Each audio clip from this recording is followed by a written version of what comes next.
자, 오늘은 1041페이지 제2절 공자경전의 번역과 출판부터 시작하겠습니다. 공자경전이 아마 우리 한국 사람들이나 극동 사람들은 최근에서 유럽에 전해진 걸로 알겠지만은 실은 16세기 말부터 공자경전의 직역들이 조금씩 전해지기 시작했고 명행명 2년 전인 1687년에는 대학 중용 사서 중에 대학과 중용과 맹자를 뺀 논어 이 세 가지가 번역이 됐어요. 사서 중에 맹자가 빠진 이유는 아마 두 가지일 걸로 봐요. 맹자는 역성혁명의 이론가이기도 하기 때문에 기존의 유럽에 있는 왕조를 뒤집어 엎으라는 그런 뜻으로 해석될 수가 있어서 정치적으로 무서워서 뺐을 것이다. 왜냐하면 이 번역서에 돈을 댄 사람들이 유럽의 왕이거나 왕족들인데 그 사람들을 뒤집어 엎는 소리가 거기에 나오기 때문에 뺐고, 두 번째는 기독교 성직자들의 세계관에 배치되는 측면이 하나 있었는데, 하나는 인간이 가지고 있는 도덕 윤리는 서양의 기독교적인 관념에 의하면 신의 계시에 의해서 이 윤리 도덕이 생긴 걸로 얘기되는 게 이제 당시 유럽에서 정통적인 사고였어요. 그런데 맹자의 도덕 이론은 공자를 계승해서 인간의 본성의 도덕성, 본성적 도덕성에 기초해서 윤리도덕이 생기는 걸로, 다른 말로 본성적 도덕 철학이었기 때문에 이렇게 되면은 계시가 필요 없고, 계시를 전하는 선지자도 신부나 목사도 필요 없고, 그걸 주석해주는 신도 필요가 없는 거예요. 이렇게 잘못하면 이 본성도덕론은 신과 그 관련된 성직자들을 다 실업자로 만들 수 있는 위험이 컸기 때문에 맹자를 번역해서 뺐다고 볼 수가 있어요. 하나는 정치적인 이유, 다른 하나는 신학적인 이유에서 뺐다고 볼 수 있다. 아무튼 이 어려운 이 공자경전 번역 과정을 한번 조금씩 우리가 추적해 볼 필요가 있다. 최초의 번역은 물론 다 라틴어로 번역이 됐다. 라틴어로 번역돼서 한참 인기를 얻은 다음에 그 책이 베스트셀러이자 스테디셀러로 한참 인기를 얻은 뒤에 각국 언어로, 즉 불어로, 영어로, 독일어로 이렇게 차츰차츰 번역되기 시작해요. 그리고 완전한 사서가 완전히 다 번역되고 추가로 2개가 더 번역된 건 나중에 프란시스코 노엘이라고 하는 신부에 의해서, 중국에 돌아온 신부에 의해서 번역이 됐는데 그건 1711년 18세기 초였다. 그런데 나오기는 폴란드에서 나왔어요. 프라하에서. 그 이유는 이런 예수의 마테오 레치가 추구하는 선교 방법을 적응주의적 선교라고 그러는데, 중국 문화에 적응해서 중국 사람처럼 중국의 사상과 문화를 익히고서 그것을 바탕으로 중국인들에게 다가가는 그런 적응적 선교 방식을 로마 교황청이 이단으로 선고를 했기 때문에 예수회의 모든 선교단은 해체되게 돼요. 그런데 이 프란시스코 노엘이라는 사람은 예수회 소속이었기 때문에 귀국을 로마로도 못하고 자기가 안전할 수 있는 폴란드로 초청 비슷하게 받아서 귀국을 해서 거기서 출판하는 거니까 아무래도 파리에서 출판한 것보다는 한동안 영향력이 적었겠죠. 그렇지만은 좀 더 정확한 번역이었다. 내가 보면 좀 더 정확한 번역에. 물론 맹자도 당연히 포함되어 있었고, 맹자의 그런 본성도덕론과 역성혁명론이 완전하게 소개된 것은 최초로 이 노엘의 번역서를 통해서 소개가 됐다. 물론 맹자의 사상은 이미 마르티노 마르티니에 의해서 그냥 요약과 발췌식으로 해서 중국기라는 책에 이미 그런 본성도덕론 같은 것은 소개됐었어요. 그런데 이제 그 마르티니도 예수의 소속 신부였기 때문에 이제 주석을 거기에 달아놨지. 이 도덕론이 우리 기독교 도덕론과 가장 많이 배치되는 것이다. 이렇게 이제 해놨어요. 이걸 따를 필요는 없고, 이제 이렇게 야는 생각한다. 즉, 맹자는 이렇게 생각한다는 식으로 소개하는 식으로 되어 있어요. 본성 도덕론을 소개하는 부분에서 어떻게 보면은 1640년대의 글인데 상당히 자세하게 중국을 소개하고 정통적으로 소개하고 이 사서 경전에 대해서도 내용이 상당히 뒤에 나오는 가브리엘 마젤란 이런 것들보다 정확해요. 내가 보면. 그리고 최초로 그 놀라운 측면이 있는 건 마르티니의 중국기라는 책에서는 민유 방본론, 민본주의 있죠. 백성이 나라의 근본이라고 하는 그 민유 방본론, 우임금의 유훈이 시가, 비가라는 제목으로 소개가 돼요. 그러니까 이 나라의 모든 왕국이든 모든 나라의 근본은 백성이구나. 그걸 서양 사람들이 처음 알아요. 절대주권론을 필 때는 나라의 근본은 뭐예요? 군주지요. 귀족정이라면 귀족이 근본이라고 생각하지. 백성을 근본이라고 생각한 적은 2000년 유럽 역사에서 단 한 번도 없었다. 근데 이것을 처음으로 백성이 나라의 근본이라는 것이 알려지고 나름대로 조용히 철학자와 지식인 사이에서 충격파를 그게 주게 돼요. 민주주의 그러면 아테네에서 온 걸로 착각을 하는데, 그건 유럽인들도 우리 극동아시아의 지식인들도 착각을 하는데, 아테네 민주주의로부터 절대 오지 않았다. 아테네 민주주의는 30만 아테네 인구 중에 거의 25, 6만이 노예였단 말이에요. 백성의 대부분이 노예인데 그들이 주권자는 아니잖아요. 결국은 자유시민이라는 노예 소유주들로 민주주의라고. 그 노예 소유주들로 민주주의가 옛날에도 조금 전에 미국에도 있었죠. 노예가 있는 상태에서 미국이 독립을 했으니까. 근데 아리스토텔레스 정의에 의하면 자기 신민을 노예로 대하는 정치 체제는 폭정이라고 해서 참주정, 폭정이라고 그랬는데, 그런 식으로 따르면 다 노예를 거느리고 있는 자들의 민주주의지. 이게 폭정, 참주들의 민주주의야, 사실 따지면. 그러니까 민본주의적 민주주의가 아니라, 이게 이 극동에서 들어간, 공자 철학에서 들어간 민본주의로 인해서 근대 민주주의가 생겨나는 거예요. 아테네로부터 내려온 것이다라고 기원했다고 하는 것은 나중에 서양인들이 1920년대에 특히 미국 교육 철학자들이 날조한 거예요. 왜? 막 전 세계에서 미국으로 엄청난 이민이 몰려들기 시작하니까 이걸 하나의 어떤 문화적인 공동체로 이걸 만들어야 되겠는데, 뭐 공통분모를 찾으려니까 없잖아요. 날조는 수밖에 없지. 다 우리 그리스로부터 내려온 거라고. 그리스 노마 시대로부터 내려온 이런 어떤 일직선적 역사적 계속성을 갖는 것이다. 이걸 날조해낸 거예요. 그런데 미안하지만 계몽주의 시대는 그리스 로마적인 모든 것을 부정하는 시대거든요. 기독교적인 모든 것을 부정하는 시대이기도 하지만 동시에 모든 힐합적인 것, 헬레니즘이라고 그러는데 헬레니즘을 부정하는 시대였다. 지금은 강의 다 들었으니까 알아듣지. 그걸 탈힐합파라고 그래. 탈힐합파 시대였기 때문에 그 100년 내지 150년 이상의 탈힐합파 시대가 유럽의 근대를 만들었는데, 그게 무슨 개떡이나 그리스 시대로부터 내려왔다는 게 말이 돼?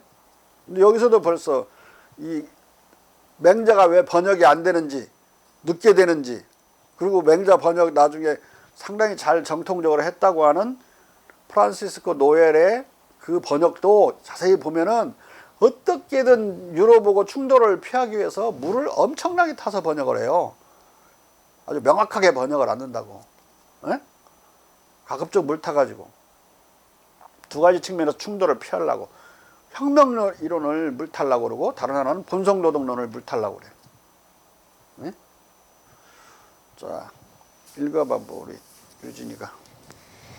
제2절 공맹경전의 번역과 출판. 나폴리 예수회 소속 신부 알레산드로 발리냐노와 그가 이끈 선교사들이 최초로 중국어를 배우고 중국 철학의 원전들을 공부하고 중국인들을 무식한 이교도로 대하는 것이 아니라 선교적 의도에서 그들에게 다가가기로 결심한 것은 새롭고 독특한 정신사적 실험의 시발점이었다. 여기서 이제 발리냐노에 딸려 있는 게 이제 다른 산대라고 하는 신부가 이제 딸려 있었고, 여기서 이 사람이 수장 이끄는 수장이었어요. 발리냐노. 여기에 이제 마테오리치도 들어 있고 누기리도 들어 있는 거야. 여기 그가 이끄는 선교사들이란 그 안에 산대, 누기리, 마테오리치. 마테오리치는 우리가 잘 알죠.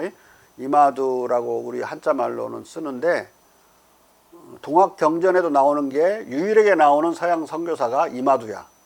그러니까 이 마테오리치라고. 그래서 이 천주라는 개념을 마테오리치가 한자로 만들었는데, 천도교에서, 즉 동학에서 하나님을 천주라고 그러지. 그래서 동학 주문이 뭐야? 가장 유명한 주문이 시천주 조화정 영세불망 만사지. 천주를 모시면 만사가 다 제대로 조화롭게 정해지니까 영세토록 이걸 잊지 않으면 만사를 알 것이다 라고 하는 주문이야. 나 이 주문은 책으로부터 배우지 않았어요. 우리 증조 외할머니로부터 배운 거야. 증조 외할머니가 동학교도는 아니었는데, 동학교도가 삼남지방을 점령했을 때에는 이걸 그냥 매일 익혔대야. 그러니까 이제 암송으로 남아서 암송으로 나한테 전해진 거지. 학교 들어가기 전에 이미 들어서 내가 지금도 기억하고 있으니까. 시천주 조화정 영세불망 만사지. 물론 조그마할 때는 무슨 뜻인지도 몰랐지. 한자도 모르니까. 한자는커녕 한문도 몰랐던 시대에 그 말을 들었으니까. 거기 천주 개념은 마테오리치의 천주 개념이고, 동학은 놀랍게도 동도와 서도는 하나라고 그랬어요. 동도와 서도는 천도로서 하나다. 다만 동서남북이 따로 있듯이, 동서남북이 서로 같지 않고 다르듯이 그들의 풍토와 그 지역마다의 풍토와 방향마다의 방법에 따라, 사는 방법에 따라 학이 다를 뿐이다, 배우는 게. 그래서 학은 서학과 동학으로 나눠진다. 그래서 나의 도는 동학이라고 부르겠다. 이렇게 되어 있죠. 그러니까 도는 동서가 같아요. 그것을 그 나라의 고유한 풍습과 풍토에 따라 배우는 것은 다를 뿐이야. 그것만. 그래서 마테오리치가 등장하는 거야. 아무 무해하게 등장해. 나쁜 사람으로 등장하는 건 아니야. 서양에도 깨친 자가 있다고 하면서 소개하는 게 이제 도를 깨친 자가 있다는 게 마테오리치야. 천주시리를 읽은 것 같아요. 최재우 그 도사께서 읽으신 것 같아. 근데 그 천주란 말을 과감하게 채택해요. 왜? 도는 같으니까. 하느님은 같은 거잖아.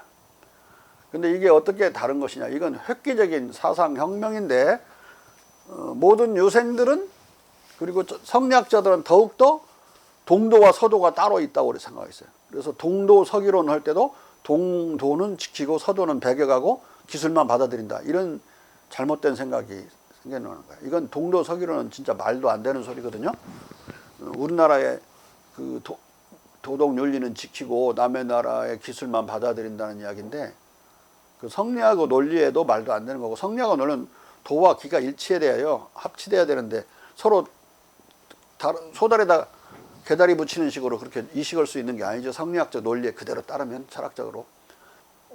그리고 이제 우리가 개혁을 하고 볼 때는 그건 진짜 말도 안 되는 소리예요. 우리가 동도라고 하는 거 안 해도 개혁해야 할 게 많거든요. 그건 고수할 문제가 아니야. 가령 관원상제에 관련된, 여필종부 관련된 많은 것들이 낡은 것들이죠. 도도. 그러면 그것도 해방 방향으로 개혁을 해야지. 도는 그대로 놔두고 기술만 바꾼다? 말도 안 되는 거죠. 또 그렇다고 거꾸로 뒤집어서 기술은 모조리 서양 걸로 바꿔야 되느냐? 그것도 아니죠. 우리나라 것 안에도 서양을 능가하는 기술이 이미 조선시대 말에도 많았어요. 뭐 하나만 들을까? 한두 개만. 한의학. 그거 버려버렸으면 어떻게 됐어? 오늘날도 한의학으로 사람이 병을 낫고 그러는데. 그 다음에 태권도도 기잖아? 태권도 택견 버려버렸으면 어떻게 돼요? 지금 올림픽 종목인데. 우리나라 것에도 기술 중에도 우리가 계속 이어받아야 될 것이 있고, 또 조금만 고치면 서양보다 나은 것도 있고, 또 뭐 영 안 돼서 서양 걸로 대체해야 되는 것도 있고, 그렇지만은 모조리 다 서양 걸로 대체해야 되는 건 아니었고, 또 동도라고 그래서 모조리 미풍양속은 우리가 지켜야 되지만 미풍양속이 아닌 건 다 바꿔야지. 백성을 억압하거나 백성의 편의를 해치는 것은 다 바꿔야 된다. 고종이 그렇게 말했거든요. 그럼 그게 도든 기든 가리지 않고 적용되는 거예요. 도와 기를 가린 것부터, 구분한 것부터가 잘못된 거야. 동도 서기로는. 그리고 최재우에 비하면 뭐가 뒤떨어지냐. 도는 양쪽이 같다고 파악한 최재우에 비하면 한참 뒤떨어지는 사고지. 어떻게 인간이 사는데 인간 도덕이 똑같지. 그러니까 인간 도덕이 같으니까 국제법도 있고 그런 거 아니야 지금? 국제법은 전 세계에 적용되는 건데. 말은 전 세계가 다르지만 도덕 윤리는 거의 비슷해요. 저 아프리카 오지에 가가지고 한 번도 문명권을 접하지 않은 그 문명권을 연구한 그 보고서들을 읽잖아요. 그럼 거기도 강간한 놈 엄청나게 처벌하고, 도둑질한 놈 엄청나게 처벌하고, 살인한 놈 엄청나게 처벌하고, 그 다음에 자기 공동체를 배반하는 게 대역죄지. 사형시켜버려요. 윤리 도덕이 거의 비슷하단 말이에요, 전 세계가. 언어는 그렇게 많이 달라도. 그래서 이게 인간 도덕과 인간의 언어를 하프 인스팅크트, 다인이 반본능이라고 그랬어요. 완전 본능은 타고날 때부터 안 배우고 학습을 안 해도 완전 본능은 그냥 할 줄 아는 거야. 젖을 빨거나 물에 빠지면 헤엄치려고 하는 거나 이런 거, 또 걷거나 이런 거 저절로 알아서 하는 건데, 말을 하는 것은 배워야 돼. 많이 배워야 돼. 그러니까 본능이라고 한다면 거의 50%는 학습을 통해서 얻어야 될 기술이란 말이야. 언어는. 근데 도덕은 30%는 학습해야 돼. 수신해야 돼. 70%는 거의 본능적으로 되지만.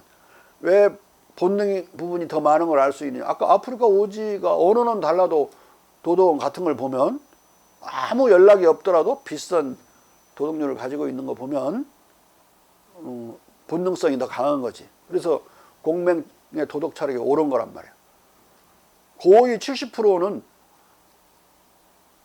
측은지심이니 뭐니 감정으로, 본성적 감정으로 타고나는 거야. 도덕 감정을. 도덕 감각을 타고나는 거야. 인간이 얼마나 그 육체적으로 도덕을, 감정이는 다 육체적인 건데 실은 그래서 신체적 도덕 이론을 전개하지. 육체적인 거라고. 미안하면 얼굴 빨가지지.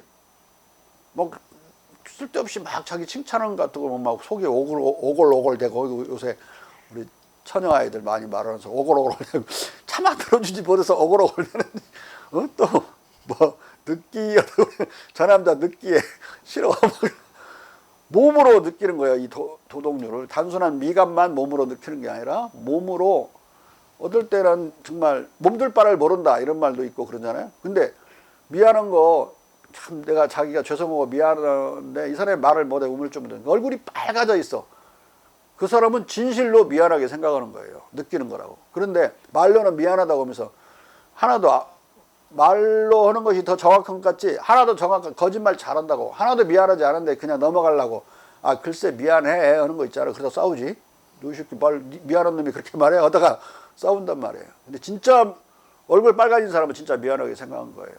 육체로 도덕이 나타날 정도로 인간은 본능이 70% 이상 돼 있다. 그러면은 30%는 뭐 해야 되겠어? 수신해야 되겠죠. 그래야 100%가 되니까. 그래서 그 부분을 맹자는 확충이라는 말로 표현했어요. 확이충. 확은 넓히고 충실하게 만드는 거, 속을 단단하게 채우는 거, 그걸 확충이라고 그러는데, 확충은 다른 말로 수신이고 또 다른 말로 에듀케이션이야. 교육. 인간이 교육이 필요한 이유는 본능으로만 다 커버가 안 되니까. 언어야말로 50%는 안 되는 거예요. 배워야 되는 거야. 예? 근데 국어 시간이 따로 있지.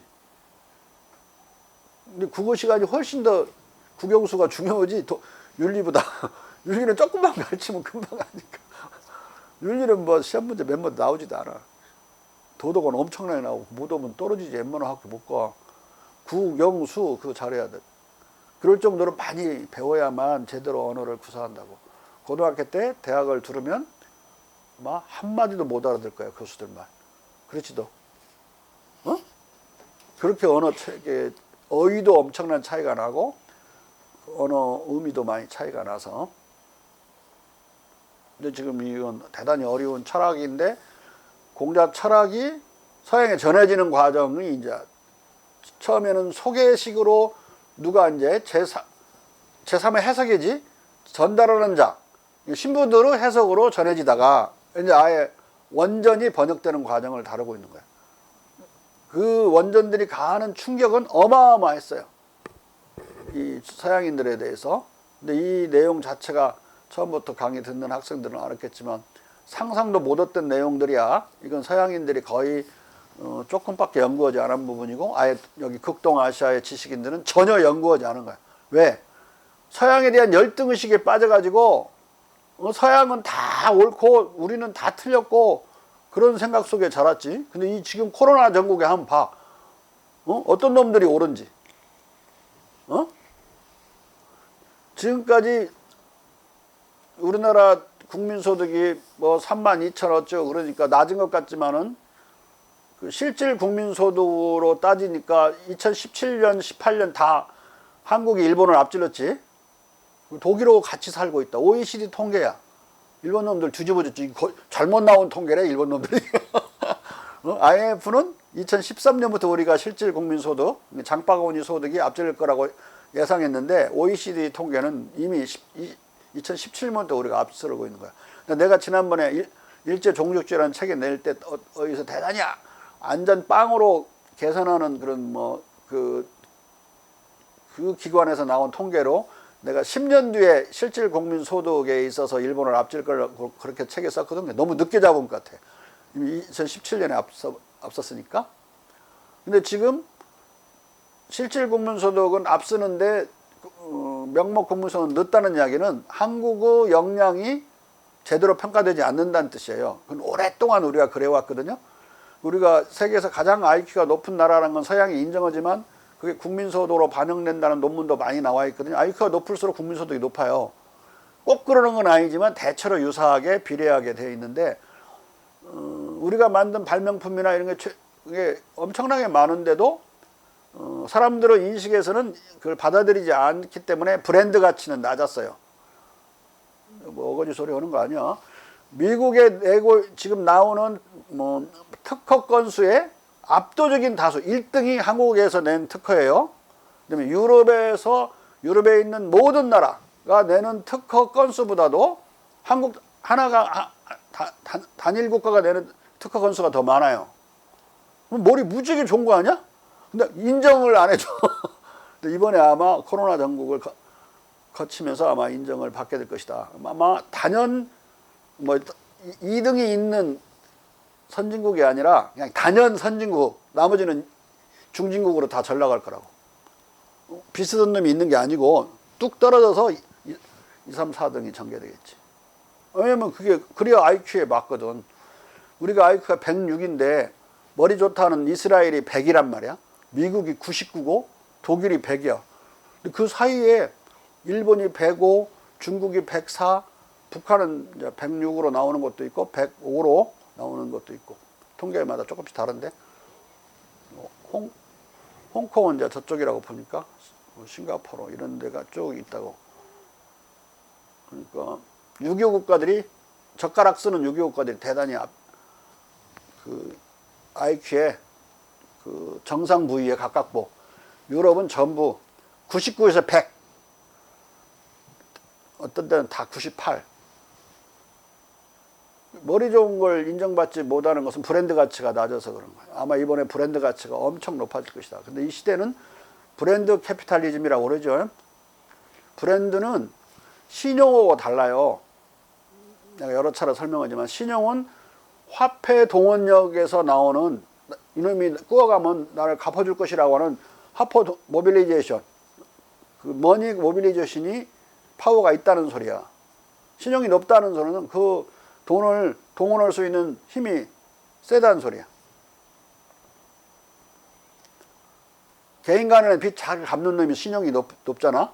꾸어가고 돈 잘 갚는 놈. 근데 은행에서는 돈이 지불 준비일이 제대로 잘 되어 있어서 뭐 언제든 찾으러 가도 돈을 내주는 그 은행이 이제 신용이 있는 거지. 은행이 보증을 서주면 또 그게 돈이 돼버리고 신용화폐라고 그러죠. 그런데 브랜드는 그런 돈에 관련된 게 아니에요.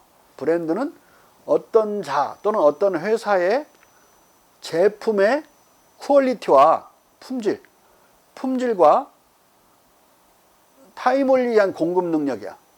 적시에 그 양을 공급해 줄 수 있는 능력이라고. 아무리 품질 좋으면 뭐돼? 안 갖다 주면 아무것도 그 브랜드의 그 이제 상표의 그 공신력이 생기는 거지. 그 상표 공신력을 브랜드라고 그러고, 그 브랜드를 보호하기 위해서 많은 법률 장치들이 있어요.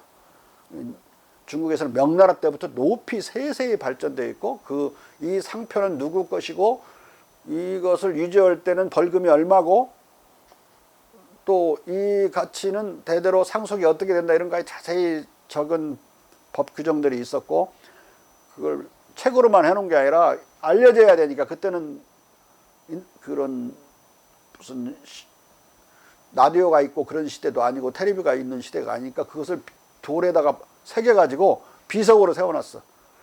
이 브랜드는 이러이러하고 이걸 어기면 벌금이 얼마고 이런 식으로 브랜드를 보호하는 법률을 돌에다가 비석으로 세웠다. 그러니까 이 브랜드를 제일 먼저 발명하고 발견한 나라는 중국이야. 그리고 이게 보호해야 될 자산인지를 안 것도 중국이고, 최초로. 지금부터 거의 400년 전. 근데 이걸 브랜드 캐피탈이라고 그래. 자산이니까 팔고 살 수 있어. 어떤 공장 지금 팔면 공장 거기 있는 일원에 사고 파는 경우도 있어요. 왜 그런지 알아? 이게 거래는 성립해야 되니까 일원에. 그런데 그 공장이 아무것도 아니라서 그 공장 파괴해가지고 치우는데 돈이 더 들어서 그 공짜로 사실 주는 경우가 많다고. 환경 오염된 거 다 복원을 하면 더 돈이 들어서. 그런데 그런 건 제로인데, 가격이 제로야. 그런데 막 몇 조에 팔리고 그럴 수가 있어요. 그건 브랜드 가치만 몇 조가 되는 거야. 그 공장은 다시 지어야 되고 아무 소용도 없는 거고. 그러니까 브랜드는 자산이고, 동시에 팔고 사고 살 수 있게 되면 현금화될 수 있는 자본이지, 브랜드만 투자할 수도 있는 거라고 하니까. 그래서 지금을 브랜드 자본주의 시대라고 그래요. 그 자본으로 돌아가는 거니까. 그래서 그 브랜드 캐피탈은 아담 스미스도 파악하지 못했고, 리카르도도 몰랐고, 칼막스도 몰랐고, 케인즈도 몰랐다. 그들이 안 건 크레디트만 알아서 신용 자본만. 이 브랜드 자본은 몰랐어요. 이 브랜드가 이 모바일과 연결돼서 이 사이버화 되잖아. 모바일 사이버화 되면 그것을 플랫폼이라고 그런다. 이 브랜드가 플랫폼이 되는 거야. 앞으로 5년 내에 이 플랫폼 캐피탈리스트가 전 세계 자본의 60-70%를 장악할 거야. 뭐 구글 이런 것들이. 생각할 수 없는, 과거에 상상도 못했던 자본 형태지. 구글에 들어가서 우리가 무슨 손해보는 거냐, 이익을 많이 보지. 근데 그놈은 또 그 광고해가지고 엄청나게 돈을 벌어. 근데 뭐만 있어? 구글이라는 플랫폼밖에 없어요. 어디 타워를 세우는 것도 아니고 인터넷 선상에 있는 어떤 상상의 어떤 브랜드야. 아마존도 그러고 다 알리바바도 그러고. 상상의 브랜드, 전자적 상상이지. 상상의 브랜드를 플랫폼이라고 그런다. 그러면 아까 브랜드 캐피탈리즘은 지금 플랫폼 캐피탈리즘으로 바뀌어가고 있다. 개인의 소유라고 하는 측면이 상당히 약화되고, 개인 소유는 소유인데 마치 같이 쓰는 것처럼 되어 있는, 내가 나의 소유물을 내 걸로 가지고 있는 것이 문제가 되나? 문제가 안 되지. 근데 남을 갖지 못하게 만드는 사적 소유인 경우가 문제가 되는 거라고. 개인적인 소유와 사적 소유는 다른 거야. 사적 소유는 남을 갖지 못하게 차단하는 측면이 있어요. 근데 개인적 소유인데 나도 쓰고 내 친구도 쓰고 친한 놈은 접근하는 놈은 같이 쓰고 나눠 쓰고 그러면은 그건 개인적 소유라고 그러고, 내 거니까 절대 남한테 안 줄 거야. 남한테 한 푼도 기부도 않고, 내 친구라도 내가 얄짤 없어. 그러면 그건 사유재산이야. 물론 장사를 할 때는 친구도 없다고 그런 것도 있는 거지만, 장사 끝나고 나면 친구를 생각해 줄 망정, 그건 뭐 맞는 말이지만은 자기 재산이 사유재산으로만 남아있으면 안 돼서, 자본주의도 이미 사유재산을 사적 소유를 극복을 한다. 어떤 형태로? 주식의 형태로 극복을 해. 주식은 저 혼자 주식 하나 땅랑 있어갖고 의미가 없잖아. 늘 연합에 있어야만 큰 자본이 형성돼서 또 운영이 되는 거지. 그래서 생산된 이유는 주식 투자자들이 나눠 갖는 거야. 혼자 먹는 게 아니라 모여 있어야 되고, 결과물은 나눠 가져야 되고, 자본주의 안에서 사적 소유가 자본주의 형식으로 극복되어 있는 형태지. 이런 경우는 이 플랫폼 자본으로 가면 더 심해지는 거야. 그 나눠 먹는 게 막, 그리고 소비자가 막 거기에 기여를 해. 많이 이용하면 이용할수록 광고 효과가 올라가니까 플랫폼의 가치가 높아지잖아. 네? 놀라운 방향으로까지 가고 있죠. 그러지. 사이버 시대에는 사이버 강의도 가능하고, 안 만나도 되고, 나는 그래도 다행이라.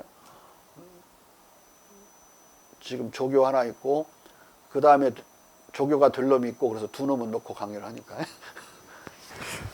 그 마테오 레찌가 전개한 적응주의적 선교 방식이란, 중국 문화와 중국 철학을 선교사들이 배워가지고 중국에 복장을 하고 중국 옷을 입고 중국 사람처럼 중국인들에게 다가가서 선교를 하는 방식을 말해요. 물론 아까 말했듯이 1710년경 그 로마 교황청은 이걸 이단적 선교 방식으로 이제 이걸 물리치죠. 그렇지만 아무튼 이 시기에는 예수회가 중국 선교를 사실상 독과점하고 있었다. 이게 통하고 있었는데요. 자, 읽어봐. 그런데 이런 적응주의적 선교 방식은 당시 극동아시아와 극서유럽 간 문명 수준의 격차로 인해 중국을 기독교화하기보다 역으로 유럽을 공자화, 유교화하는 데 기여하게 된다. 중국을 가서 기독교화 하려고 갔는데 이 사람들이 그렇게 적응을 하다 보니까 그런 중국 경전, 중국에 대한 소개 이런 것들을 막 유럽으로 보내는 상황에서 자기들도 많이 유교화 됐지만 유럽이 유교화되는 사태가 역선교가 돼버리는 거예요. 중국은 전혀 유럽에 중국인들을 파견하지도 않았는데 유럽이 알아서 중국화 유교화되는 사태가 벌어졌다. 그것이 계속 심화되는 시기가 계몽주의 시대라고 하는 거예요. 계몽이란 중국 철학으로 서양을 해석하기 시작한 걸 계몽이라고 할 수가 있는 거예요. 자. 묘한 역사의 아이러니에 의해 유럽은 이교적 중국을 개종시키기 위해 파견되었던 예수회 신부들로부터 공자를 처음 배운 것이다. 예수회 선교사들의 저수를 통해 중국 사상이 17, 18세기 서구의 정신들에 미친 영향을 오늘날 빠짐없이 추적하는 것은 거의 불가능할 정도다. 예수회 신부들이 의도치 않게 일으킨 공자의 충격은 실로 가공할 수준이었다. 그리하여 이를 알브레이트는 지리상의 발견을 능가하는 코페르니쿠스적 세계관과 같은 충격적 대전복으로 평가한다. 기독교적, 서구적, 세계관의 일찍이 잊힌 경계가 이로 인해 얼마나 확대되었는지, 아니 얼마나 폭파되었는지는 오로지 코페르니쿠스적 세계관의 등장에만 비견될 수 있을 것이다. 100년 전 아메리카의 발견은 중국의 정신적 발견에 비하면 유럽 사상에 덜 흥미로운 것이었다. 이 표현이 재밌는데 코페르니쿠스적 전해라고 하는 것은 이 천동설을 믿었던 그 관점을 지동설로 관점으로 바꿔가지고 천문을 관측하기 시작한 거죠. 완전 180도 바뀐 이 사건에 비교한 거예요. 아메리카 발견은 콜럼버스 아메리카 발견은 중국의 발견에 아무것도 아닌 거라 이거지. 별로 유럽에 미친 영향이 없어. 아메리카 발견은 그 유럽을 더 퇴락시키는 효과를 가져왔어요. 왜?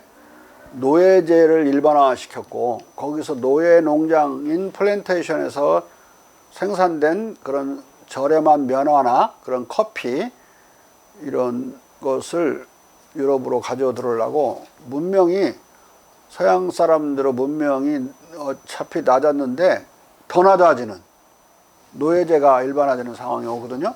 그래서 유럽의 자본주의는 공장이라고 하는 은폐된 노예제하고 그 외부에서 목화를 대는 노예농장의 노골적인 노예제가 서로 쌍대 관계를 이루면서 발전했다라고 이제 얘기하는 게 칼막스의 중요한 파악이죠. 식민지가 없으면 플란테이션이 없고 노예농장이 없는 거죠. 노예농장에서 나오는 저렴한 목화가 없으면 또 저렴한 사탕수수가 없으면 유럽의 공장제 자본주의가 불가능했다. 왜?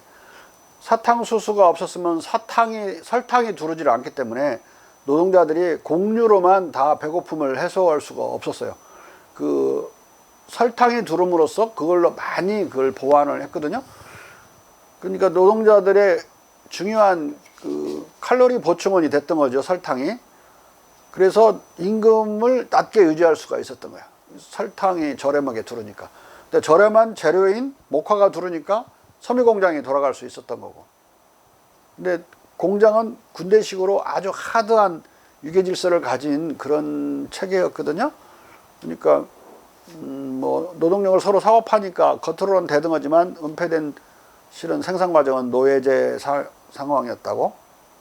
그러면은 중국이라는 나라는 반전 평화주의가 4,000년을 지배한 나라야. 전쟁에 반대하고 특히 공격 침략 전쟁에 반대하고 평화를 고수하려고 그렇게 살아온 철학과 문화의 국가인데 그런 나라가 해외로 진출해서 정복해가지고 식민지를 얻는 일은 없겠죠. 그러면 노예 농장이 없는 거지. 그러면 칼막스 이론대로 하면 노예 농장이 없으므로 공장제 자본주의는 불가능하지. 중국은 공장제 자본주의 발전을 안 해요. 그래서 그리고 공장제 자본주의라는 걸 도입해서 설치할 수도 없어. 거기 들어가면 완전히 군대 생활하는 식으로 지배받는데 중국인들이 그걸 견뎌내지 못해. 중국인들은 자유와 평등의 그 세월을 1000년 이상 살았는데 명나라 이후에 거기 들어가서 일을 못해요. 아마 공장제를 도입했으면 청나라는 혁명으로 붕괴됐을 거야.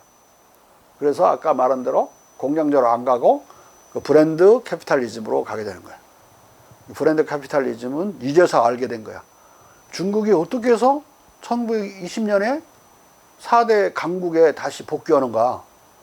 중국이 1920년, 30년대에 4대 강국으로 경제 강국으로 복귀하지 않았으면 일본군을 싸워서 못 이겼겠지?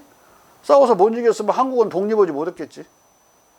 응? 우리는 상해 중경 정부는 다 임시정부는 장개석 정부하고 동맹 맺고 있었는데 동맹국 관계였잖아요. 구사동맹. 중국이 이겨야 우리도 같이 이기는 우리 독립 전략을 그렇게 짰단 말이에요. 일본 놈들은 너무 사악한 놈들이라 도처에 적을 만들 것이다. 그러면 그 적이 된 나라 중에 가장 우리하고 유리한 나라와 동맹해서 그 동맹국의 승리 때 같이 승리한다. 이게 이제 이미 1910년대부터 가지고 있던 우리 애국 지사들의 독립운동 전략이에요. 근데 그게 그대로 맞아떨어서 우리가 독립을 했는데 중국이 만약에 그런 나라가 아니었다면 어디에 임시정부를 세우고 어디에 그 같이 군대를 연합하고 뭐 합치고 그랬겠어. 지원을 받고 총인이 포탄이 대폰이 어디서 받았겠어. 중국이 그 1920년대에 세계 4대 열강으로 다시 원위치 복귀해 있었다. 근데 공장제 자본주의가 아니었는데 어떻게 복귀했느냐. 아주 신기한 사태가 벌어지지. 이걸 경제사학자들은 해명을 해야 되는데 하나도 해명하지 않았어요. 다음에 나올 내 책에 이제 해명이 돼요. 유교적 근대성의 일반 이론이라는 책에 어떻게 해서 그들이 4대 강국으로 복귀하고 그 이전에는 왜 중국이 일시 80년 내지 100년간 불황에 빠졌던가. 그 답은 아주 간단한 건데 그들이 아무도 풀지 못했어요. 그걸. 내가 풀었던 해답은 뭐냐면 중국으로부터 엄청난 천문학적인 양이 유럽으로 수출이 돼요. 그들이 수출한 것도 아니고 물건을 띠러 오는 사람들이 광동에 나래비 서 있었어, 유럽에서. 근데 이것이 중국의 물품들을 서양에서 거의 짝퉁 생산에 거의 성공해. 어느 때? 1730년경이면 짝퉁 생산에 전반적으로 성공한다. 그러니까 도자기든 그게 무엇이든 벽지든 온갖 것에서 다 성공해. 거기서 벌어들인 미천을 갖고 산업혁명을 영국이 하게 되는데, 그러면은 짝퉁 생산이 가능했다는 말은 요새 말로 이제 뭐 점잖은 말로는 수입 대체 산업이 일어났다는 이야기야. 중국 것이 수입이 안 되는 거지. 뭐 갑자기 가만히 놔도 잘 팔리던 자기 상품이 중국 상품이 안 팔리니까 중국은 원인도 모르고 그냥 짜부러 든 거예요. 80년 이상 불황이 계속돼. 언제부터? 1780년대부터 불황에 들어간다. 그걸 가경 도강 불황이라고 그러는데 언제까지 그러느냐? 1860년대까지 거의 어떻게 보면 80년, 길게 보면 100년. 그 사이에 아편전쟁도 일어나고 막 다 이런 거 일어나는 거예요. 근데 1870년부터는 중국이 산업성 생산이 회복되기 시작이 막 상장하기 시작해요. 그리고 그 뒤에, 그러니까 60년 뒤인 1920년에는 아까 4대 강국으로 복귀를 하게 된다. 근데 그때 공장제가 막 확산되느냐, 서양을 못 따라가지고. 아니, 전혀. 그리고 서양에서 들어온 뭐 저렴한 상품이 중국 내수 시장을 점령했느냐? 전혀. 서양의 면직물이나 서양 면직물로 만든 옷을 중국인들은 전혀 쓰지 않았다. 하나도 사지 않았어요. 이유는 딱 두 가지야. 품질이 나빴고 서양께. 그 다음에 너무 비쌌어요. 뒤집으면 그렇게 브랜드 캐피탈에 기반을 둔 네트워크 생산이라고 그러는데, 네트워크 생산 방식으로 만든 그런 면제품이 품질도 훨씬 좋았고 가격도 쌌어요. 근데 절대로 그 서양 제품을 쓰지 않았다. 공산당 선언에 부르주아지 생산의 저렴한 상품이 중국의 만리장성을 무너뜨리는 중대포 역할을 했다. 그런 구절이 나오는데 전혀 그런 일 없다니까. 1848년 공산당 선언이 얼마나 거짓말인지 알겠지. 전혀 그런 일이 벌어지지 않았어요. 언제까지 서양 물품을 하나도 안 쓰느냐. 1920, 30년대까지도 안 써, 서양 걸. 어떤 거 주냐, 나이타 같은 거 들으면 그런 거 쓰는데, 이게 브랜드 캐피탈의 그 네트워크 생산 방식으로 딱 보면 바로 짝퉁 만들어 갖고, 중국 짝퉁 잘 만들잖아요. 지금도 그 실력이 뛰어나듯이. 바로 보면 한 달 뒤에 더 싼 신제품 서양께 나와 있는 거예요. 아편 전쟁에서 져가지고 아편을 서양 걸 인도 아편을 들여와야 됐지만은 그 뒤에 10년, 1870년에는 아편 무역을 보면, 수입과 수출을 보면 수입이 제로가 돼버려요. 전국적으로 아편을 생산해가지고 중국제 아편을 중국 사람들이 쓰는 거야. 좀 지나면 이제 아편 금지되지, 못 쓰게. 그러니까 아편 팔아먹으려고 전쟁을 했는데 영국 놈들은 이게 뭐 아편을 안 쓰게 되는 거야. 아편을 안 피웠다는 소리가 아니라 피우는 사람은 늘어나는데 전부 중국제 아편. 왜? 중국제 아편이 싸고 품질이 좋아서. 인도에서 만든 것보다 좋으니까. 결국은 아편전쟁 이후에 아편전쟁으로 아편이 엄청나게 들어와서 중국이 망했다, 그렇게 생각하는데 전혀 아니고 10년 뒤에 아편이 하나도 안 들어와요. 중국 내부에서 생산된 아편을 써. 네? 이제 아편쟁이가 다 되어간 것은 중국인들이 스스로 된 거지, 영국인들 아편 먹고 그렇게 된 건 아니야. 물론 그걸로 처음은 배웠지. 나중에는 이제 국민당 정부도 아편 다 금지시키고 막 아편 많이 먹는 놈 사형시키고 뭐 아편 장사 사형시키고 그러면서 아편 이제 급격히 줄어들게 되고 의약품으로만 원래 의약품으로는 중국도 아편을 써왔어. 그러니까 그걸 일반적인 그런 정신성으로 그걸 쓰기 시작한 건 이제 영국 아편이 들어오면서 처음 그렇게 된 거지. 자, 읽어봐. 그리하여 30년 전쟁 이래 유럽에서 고대 중국의 성인 공자의 가르침은 대부분의 합리론자들에게 일약 도덕 생활, 시민 생활의 토대가 될 수 있는 참된 합리적 자연 종교로 받아들여졌고 경험론자에게는 든든한 철학적 지원군으로 존중되기 시작했다. 이런 분위기는 공자 철학을 정통 가톨릭 사상과 유사한 것처럼 제시하려고 했던 제수이트 예수회 선교사들의 노력에 의해 촉진되었다. 유사한 것이라는 것은 공자 철학 안에서 예수님의 사랑 그러면 공자인 인은 공자님이 그랬죠. 애인야라 무사람을 사랑하는 것이다. 인이 뭡니까? 번지라는 어린 제자가 물어보니까 무사람을 사랑하는 것이다. 비슷하잖아요. 그 다음에 네가 대접받기를 원하는 대로 남을 대접을 해주라. 그 마태복음에 나오는 성경 말씀이나 네가 서고 싶으면 남을 먼저 서게 만들어주고 네가 통달하고 싶으면 남을 먼저 통달하게 해주라. 그 공자 말이나 그거 같잖아요. 그런 걸 막 찾아서 유사한 것을 자꾸 제시해가지고 그걸 해줘요. 자, 여기까지 하고 이제 15분 전에 끝내라고 그랬지? 4시 10분까지? 오케이. 좀 더 읽어봐. 앞서 시사했듯이 1582년 마카오에 도착해 중국어를 익히고 1583년 중국 광동성에서 정착을 허락받고 선교 활동을 시작한 선교사 마테오 리치와 그 일행은 이미 16세기 말부터 선교 목적에서 공자 철학을 공부하고 서신으로 공자 철학을 유럽에 소개하기 시작했다. 파리에서 출간된 중국인들 사이에서의 기독교 선교 1615년은 이탈리어로 쓰인 마테오 리치의 보고서를 약간의 보충과 함께 라틴어로 번역한 책이다. 이 책은 공자 철학의 소개에 많은 지면을 할애하고 있다. 16세기 말부터 17세기 중반까지는 주로 중국의 역사, 현황, 여행기가 많이 출판되었으나 17세기 후반부터는 예수회 신부들의 공자 관련 저작들이 많이 공간되었다. 예수회 신부들은 유교 철학, 극동의 정치문화, 사회제도 등을 수준 높은 차원에서 고찰했고 중국인들이 신앙과 재래의식에 관한 자세한 객관적 보고서들을 유럽으로 보냈다. 보고서로도 보내고 개인 서신으로도 보내고 그러니까 어디로 많이 갔는지 다 추적하지 못할 정도로 수없는 서신들이 와요. 근데 그걸 읽은 사람들은 자기가 책을 쓸 때 어느 신부의 보고에 의하면 그렇게 인용해서 쓰고 많이 그랬죠. 자.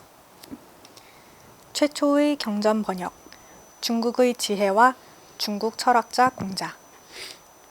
17세기 중반 중국에 관한 보고서들과 기행문 등을 통해 공자는 어느 정도 알려져 있었지만 공자 철학을 직접 알 수 있게 하는 경전은 1662년까지 유럽의 언어로 번역되지 않았다. 그러나 1662년 대학의 전문과 논어의 일부를 번역한 중국의 지혜의 출판을 시작으로 1687년 대학, 중용과 논어를 번역한 중국 철학자 공자가 파리에서 출판되었다. 이로써 1689년 영국 명예혁명 직전까지 유교 사서 중 논어, 대학, 중용은 라틴어로 번역되고 다시 각국 언어로 번역되어 유럽 전역으로 보급된 상태였다. 이게 이제 1688년에 군사적으로 혁명이 나죠. 명예혁명이. 89년에 1년의 입법 조치를 통해서 명예혁명이 이제 제도화된단 말이에요. 근데 그 전에 공자 철학들이 번역됐다는 것은 대단히 중요한 일이에요. 왜? 1660년 1660년이냐? 왕정복고가 됐을 때 왕정복고를 일으키게 만든 것은 그 찰스 1세를 크로멜이 단두대에서 목을 치죠.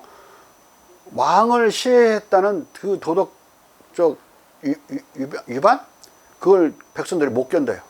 왕은 죽일 수 없는 신성한, 왕권 신수에 따라 신성한 존재인데 이 크로멜 이 갓나들이 죽인 거예요, 왕을. 그러니까 뭐 막 군사적 전쟁을 통해서 막 이 혁명이, 청교도 혁명이 진행이 될 때는 백성들이 두 패로 나눠 가지고 왕랑파와 이제 청교도 세력으로 나눠서 싸웠지만은 다수의 농민들이나 귀족들은 그게 동조하지 않았을 거란 말이에요. 근데 그들은 숨어서 그 청교도 혁명 기간 내내 또는 이제 크로멜의 공화국이 들어선 그 10년 사이에 계속 지하 팜플렛을 내요. 이 왕을 불쌍한 사람으로 묘사하는 그런 것에부터 시작해서 그들을 규탄하는. 그러니까 거기서 존 밀턴이라는 사람은 시인 밀턴으로만 알려져 있지만 그 사람은 공식적으로 크로멜 공화국에 의해서 임명된 이데올로그예요. 논박서를 많이 썼는데 그 사람이 하는 일은 그 지하 팜플렛이나 해외에서 나오는 팜플렛, 영국 공화국을 공격하는 그 팜플렛에 대항 논박서를 쓰는 일이 자기의 본업이에요. 외국어 비서였거든요. 그러니까 기본적으로 정치 철학자 아니면 정치 이데올로그라고. 시인은 나중에 패배해가지고 목숨을 구한 뒤에 신락원, 복락원을 쓰는 거니까 시인이 아니야. 일단 여긴 정치 논박을 쓰는 정치 이데올로그였다고. 그런 시기에 그게 정당화가 안 되고 왕을 목을 칠 수 있다고 하는 것을 아는 것은 소수의 사람들이었고, 그 공자를 좀 본 사람들. 그러지 않고는 공자 모르니까 아까 마르티노 마르틴이라는 사람이 민본주의를 얘기하고 거기서 그 황제가, 태강이라는 황제가 반정당해가지고 쫓겨나는 이런 이야기에 관련된 그 시가란 말이에요. 비가라고 그러지. 슬픈 노래. 근데 그 시가 실려 있는 것도 마르티노 마르티니의 그 중국기라는 책인데 존 밀턴은 그걸 읽었어요. 그러니까 당연히 찰스 1세 죽인 걸 막 정당화한다고. 근데 일반 백성, 영국 백성들은 정당화가 안 돼요. 나쁜 놈들인 거야, 이놈들이. 왕을 시해한 시해자들이야. 시해 역적들인 거야. 딱 전통적인 자기들의 관념에서 볼 때. 그러니까 나중에 시간이 갈수록 10년 뒤 말리 가니까 그걸 지탱할 사람이 없어지는 거야. 공화국을 지탱해 줄 사람이. 그러니까 조용히 왕정이 복고돼 버려요. 찰스 1세의 아들이 프랑스에 있었거든요. 걔를 모셔오는 쪽으로 막 여론이 막 흘러가는데 도저히 막을 수가 없는 사태가 되면서 왕정이 복구가 돼요. 근데 복고가 되는 날, 하루 전날 이브닝에 2부에 크로멜의 묘지가 파헤쳐져. 부관 참시돼 버려. 그리고 나머지 살아남은 놈들 복고된 뒤에 전부 죽이고 이 미리 죽은 주도 세력은 다 부관 참시해요. 그걸 막 승리로 환호해, 영국 국민들이. 다른 말로 왕을 시해하는 것을 정당화시킬 정치 철학이 없었던 거예요. 폭군이라도 죽일 수는 없는. 그런데 여기서 공자 철학들은 대부분 대학에도 어떻게 되겠어? 득민 득군, 백성을 얻으면 나라를 얻고, 그렇지 못하면 천하에 의해서 죽임을 당한다, 이렇게 그런 규절이 막 나온단 말이에요. 맹자에만 나오는 게 아니야, 이 역사평론이. 대학 정통적인 책이 나온다고. 이것을 읽는다? 그러면은 어떻게 되겠어? 왕정 복고된 상황에서 찰스 2세가 와 있는데, 왕을 쫓아내도 되고 죽여도 되는구나. 근데 이게 대중화돼요. 그 이전에는 이런 지식이 지식인들의 지식으로 한정됐다면 이제 이 30년 동안, 왕정 복고 30년 동안 이런 공자 철학이 대중적으로 알려지게 되니까 크로멜의 공화국은 나쁜 것이었을지 몰라도 그 시해 행위는 더 이상 시해가 아니라 하나의 독부, 고독한 사내를 죽인 것에 지나지 않는구나. 백성을 살인했으니까 살인자잖아. 살인자를 처형한 것에 지나지 않는구나. 이런 정당화 논리들이 공자 철학으로부터 제공되기 시작한다. 그래서 명예혁명이 쉽게 일어났던 거예요. 막 또 그걸 승리로 알고 명예혁명으로 권력이 절대 왕권의 왕의 권력이 대규적으로 이동하는 큰 변동이 일어나요. 백성하고는 아무 관계없는 혁명인데 하나도 명예롭지도 않고, 왜 외국 군대를 끌어들여서 했으니까 우리가 일본군 끌어들여서 우리나라 왕을 쳐 없애고 그 외국에서 들어온 사람을 왕으로 만드는 게 그게 명예롭나? 치욕스럽지? 그리고 혁명이란 말도 안 써. 그래서 그때는 The Event of 1688 1600 잘못 말했다. 86 1686라고 했어? 88 88년의 사건이라고만 불렀어요. 몇 년 동안 100년 가까이. 명예혁명이라는 건 100년 뒤에 붙여진 이름이지 역사학자들도 쓰지 않으려고 그랬다. 창피해서. 자, 이 사건이 얼마나 중요한지 알겠죠? 1689년 이전에 이 책들이 나왔다는 게 역사적으로는 명예혁명도 공자의 철학에 영향하여서 벌어진 것이다. 자, 읽어. 예수회 선교사들의 경전 번역 사업은 명예혁명 2년 전인 1687년에 나온 중국 철학자 공자에서 정점에 달하고 노엘의 중국 제국의 경전 육서의 번역 출판에서 완결된다. 중국의 지혜와 중국인들의 정치 도덕학의 번역. 1687년 중국 철학자 공자의 출간은 100년간 준비된 번역 과정의 총결산이었다. 중국 철학자 공자의 출간은 3단계로 나누어진다. 그 번역 원고는 처음에 공자경전으로 중국어를 배우기 위한 선교사들의 핸드북으로 출발했다.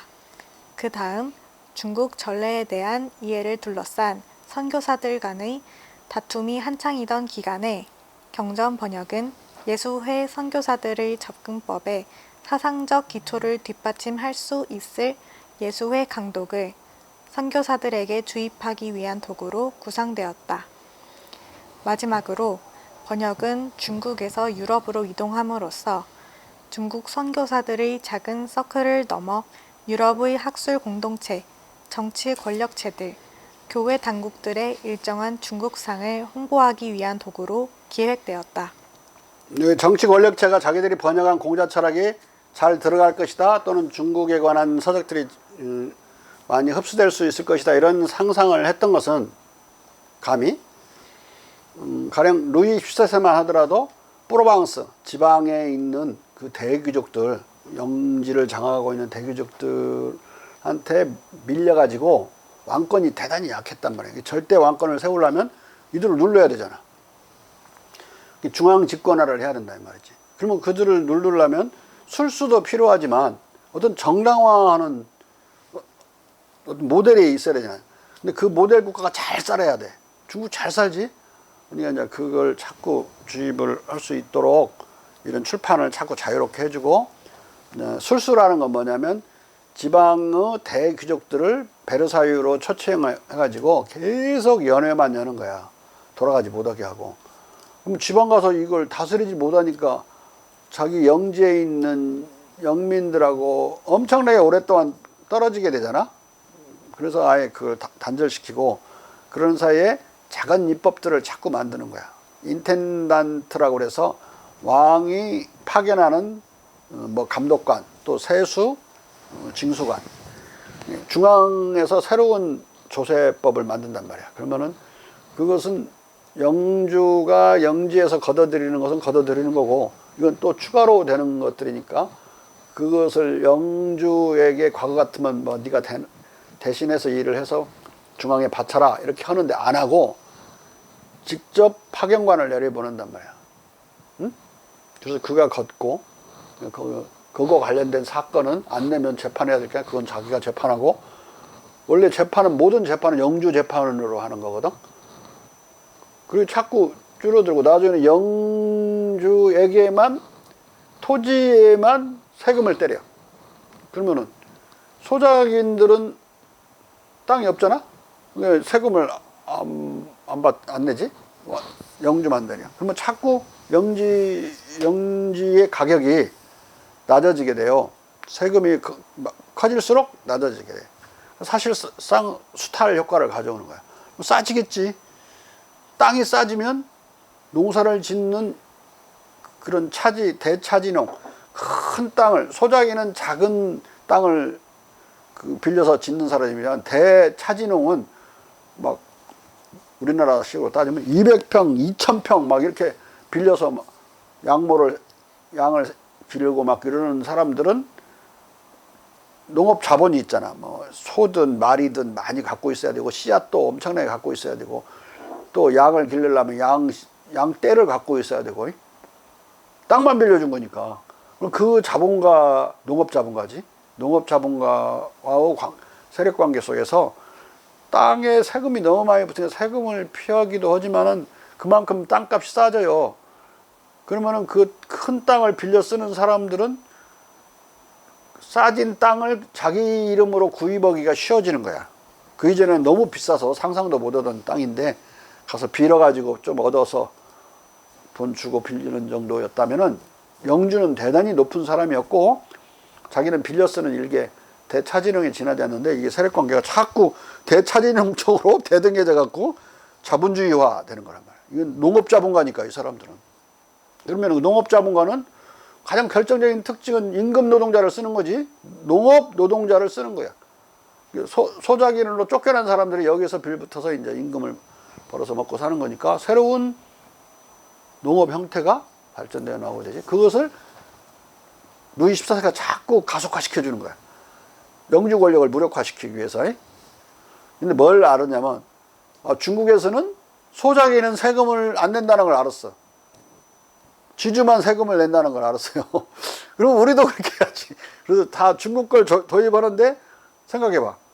중국 걸 도입할수록 자기한테 이익이지?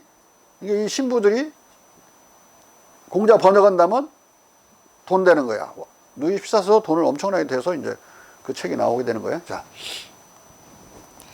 1579년 중국 광주부 당국의 입국 허가를 얻어 광주의 부도인 조경시에 거주하기 시작한 최초의 선교사는 이탈리아 예수회 신부 루기리와 산데였다.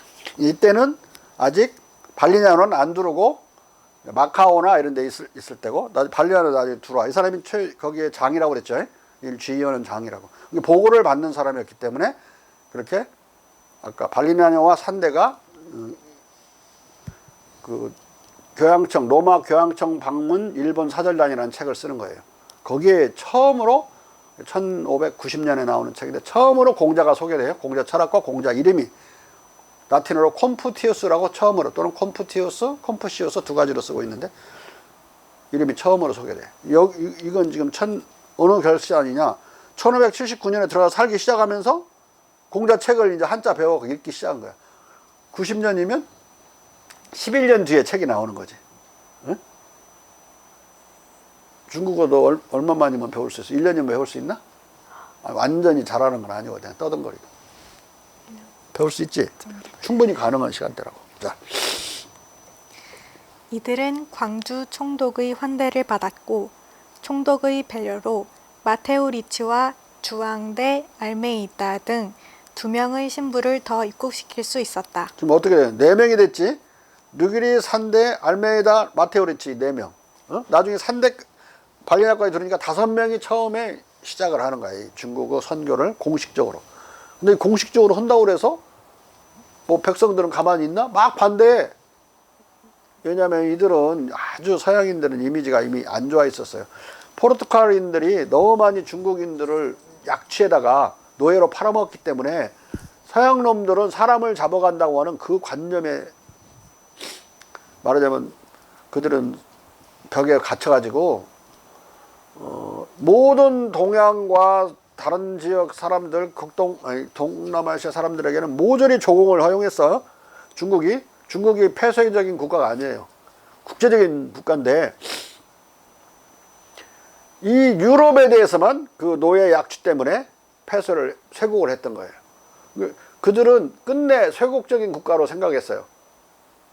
전혀 그러지 않았다. 쥐들이 이미 범한 저지른 그 나쁜 죄 때문에 그렇게 오랫동안 폐쇄당했던 거예요. 자. 그러나 얼마 지나지 않아 주민들의 추방 요청 상소로 인해 주민들이 가만히 안 있지. 쫓아내라고 막.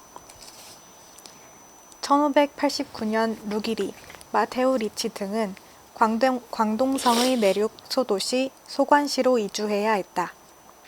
이게 이제 어려운 게 아까 여기 조경시, 소관시 이게 이 서양 문서에만 남아있는 거라 이들이 어디에서 처음에 거주했고 어디로 이주했는지가 서양 문서에만 남아있는 거예요. 라틴어로. 그럼 이걸 또 라틴어를 영어로 번역한 걸 나는 보는 건데 이 발음을 그때 아무렇게나 막 적어놔가지고 이 시를 추적하기가 대단히 어려워요.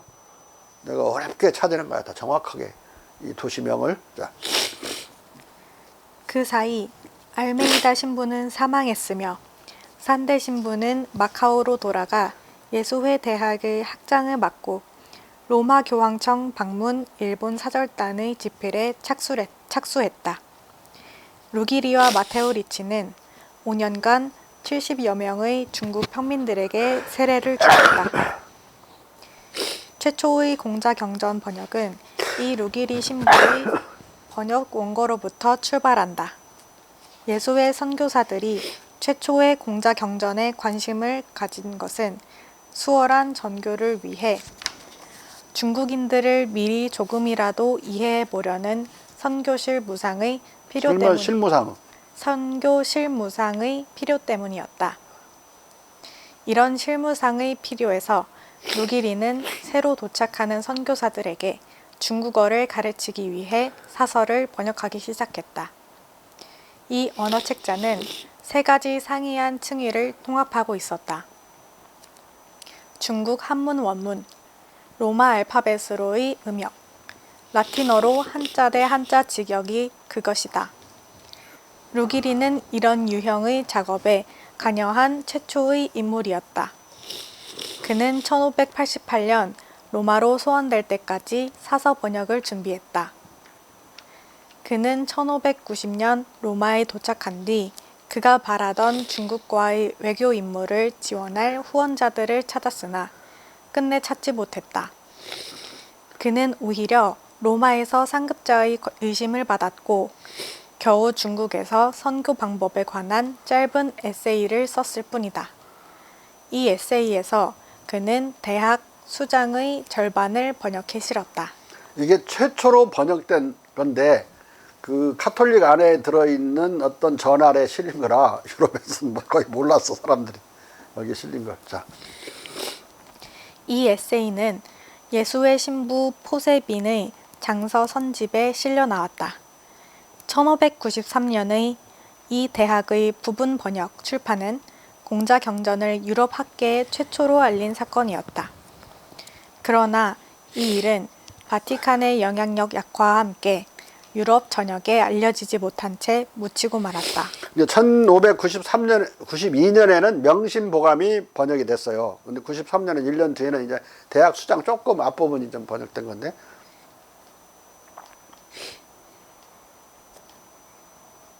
뭐 천명지 성, 설성지 도,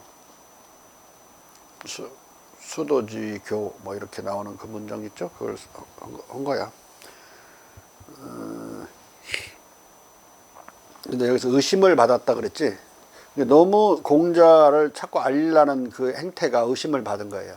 이건 대단히 중요한데 나중에까지 이제 나중에 이탈리아가 파시즘으로 가는 것까지 연결돼요. 이게 로마 교황청이 있다는 사실은 개신교와 다르지. 벌써 개신교를 적대하는 사람들의 세력이라고. 근데 계몽주의가 한참 일어나는 그런 18세기 초 중반 이런 때는 이탈리아도 계몽주의에 이제 휩쓸려 들어가는데 포르투갈, 스페인은 안 그렇고 이탈리아는 휩쓸려 들어가요. 그런데도 불구하고 계몽주의에 앞장서는 나라들이 이제 영국, 프랑스, 네덜란드, 독일, 뭐 브뤼셀 그러니까 여기는 로마 교황청은 개신교 국가들에 대한 거부감이나 경계심에서 그 중국으로부터의 영향이나 중국을 자꾸 선전하는 것을 꺼려해요. 그래서 벌써 1770년경이면 이탈리아에서 공자 비판이나 중국 비판이 나온다고. 네? 다른 나라에서는 아직 상상하지 못하던 그런 때인데. 그러니까 이 공자를 가장 많이 받아들인 나라일수록 근대화가 되고 또 철저히 받아들인 나라일수록 나치즘, 파시즘으로 말려들지 않아요. 근데 독일도 벌써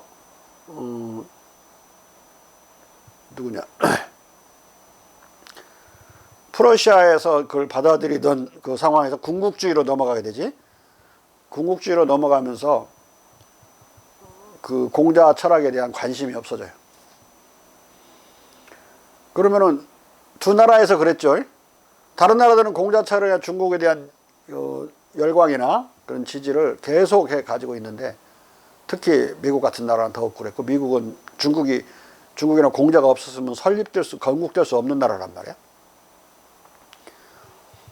그런데 여기는 안 그랬지. 근데 이 공자 영향이 비교적 적었던 나라에서 나치즘, 파시즘이 일어나요.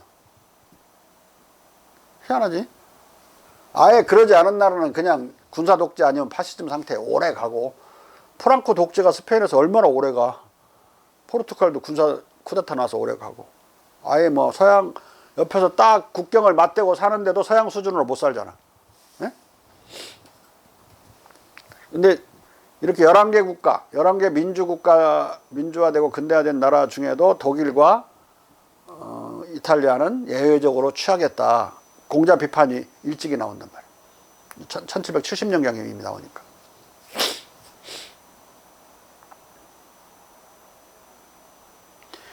프리드리 대제라고 하는 프리드리 2세가 상당히 공자를 좋아했다가 카톨릭을 그렇게 비판하고 공자를 내세워서 비판을 하다가 이들이 이제 이 프리드리 2세가 개신교 중에 반중국적인 개신교 참모가 하나 있었어. 그 목사가. 그 자가 자꾸 쏘삭대고 그러니까 많이 군사력을 길러야지 중국처럼 반전 평화주의는 안 된다 막 그렇게 가다 보니까 이제 버리게 되는 건데 공자를 따라서 가야 그 나라가 좋은 근대적인 나라가 되지 그렇게 군국주의로 가면 나치즘으로 가지 그게 다른 데로 가겠어. 군국주의로 가려니까 공자를 비판해. 어? 공자를 받아들이는 것만큼 근대화됐고 약하면 받아들여서 근대화됐다가도 그렇게 궤도 이탈을 하게 되고 아예 조금 받아들이는 나라는 근대화가 조금이고 아예 하나도 안 받아들이면 전혀 근대화가 안 됐어요. 아프리카에 근대화가 됐나? 근데 공자를 아나? 전혀 모르지. 남미가 그러나? 하나도 모르지. 국가 자체가 흔들흔들하잖아. 다 모든 나라가. 베네수엘라가 그게 나라인가? 계속 흔들려. 콜롬비아가 나라야? 거기 밀림에 들어있는 마약 장사보다 국가가 약해. 미군 특수부대가 투입돼가지고 어떻게 해야 될 스스로 마약 장사 하나를 감당을 못하는 정부라고 그러니까. 근데 모던 스테이트가 확립됐다고 볼 수가 없는 나라들이죠 다. 끊임없이 군사 쿠데타는 반복되고. 어찌됐든 그들이 만약에 공자의 영향을 받았다면 남미나 이런 데는 간접적으로만 받은 거지. 미국이라는 공화국을 다 공화국이지. 그거 받아들였는데 몽탕 받아들일 수가 없지. 그 100년간 계몽운동을 한 나라하고 그 갑자기 미국 헌법 베낀 나라하고 같겠어 그게. 계몽운동은 전부 공자와 중국화하는 운동인데 기독교를 몰아내고 그리스 로마 철학을 몰아내고 그런 과정인데 그걸 철저히 몰아낸 나라는 그래도 미국이었다. 왜? 식민지라고 하는 그 기존의 그것이 그래도 비교적 약한 데에서 새롭게 시작하는 나라잖아요. 신국이지. 뉴 스테이트. 근데 거기에 문제는 개신교인 청교도가 있는데 이 청교도가 계속 골치 아프게 만드는 거야. 미국 독립선언문은 청교도와 반대되는 정신으로 쓰여져 있어요. 왜 첫 구절이 뭐야? 만인은 평등하게 창조되었다. 그래서 아니 만인은 평등하게 태어났다 하면 될 걸 프랑스 인권선언처럼 왜 거기다가 꼭 크리에이티드란 말을 썼느냐? 헌법을 그 성서를 정면으로 부정하려고 그 뉴잉글랜드의 청교도를 엿먹으라고 그냥 번하면 될 걸 번 이꼴이 아니라 크리에이티드 이꼴이라고 했어. 그렇게 정밀하게 읽는 사람이 없을 거야 미국 사람.